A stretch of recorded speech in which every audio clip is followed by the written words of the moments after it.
first lap ni of color ng sprint race. Parang lang may siya at start ng 5 laps ng fan race bukas.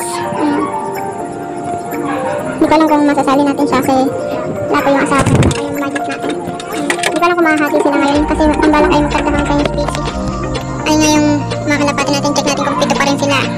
2, 3, 4, 5, 6, 7, ayan. Kompleto pa silang pito. Twice a week na nga lang tayo na nagkakarga kasi nung Webes ay walang karga. Nung Martes lang yung huli nating karga.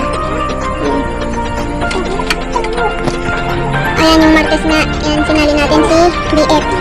Ayan, yung BF after natin isa, 308. Kaso last na siyang dumating.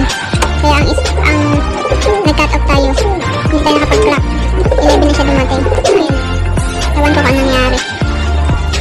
Ayun na guys, update ko na lang kayo mamaya pag nakapagkarga na tayo. Hindi ko alam kung sino yung masasali natin. Pero alam ko si Apollo masasali natin yan. Ayan, kasi siya ang last lap ng sprint race. Ayan, mamaya na lang guys. Ayan, abangan na. Ang oras natin ay 7:53. Narilis na yung kalapati natin ng 6:40 AM. Parang lang na siya.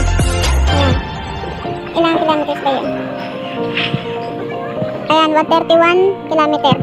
Ang cut-off natin is 9:47. Ayun, wala pa tayong ibon na. Ma-araw dito sa atin.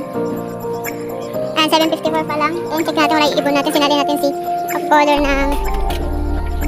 Ayan, last. Ayun, wala tayong ibon dito. Last sprint race ng ni of color at ano, first lap ng fan race. Ayan, ako ang nag-video pero yung asawa ko yung magka-clock. Ayan, wala pa yung ibon natin.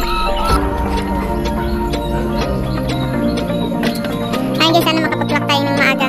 Kasi nakaraan, sinali natin si VF. Hindi natin na-clock kasi nag-cut off na tayo. 11 na siya dumating. Ayan, sana maaga maka-uwi si of color natin. Ayan, last lap ng sprint race as first lap ng fan race. Ayan, good luck sa mga sumali. Ayan guys, update ko na lang kayo mamaya pag may dumating ng ibon sa atin.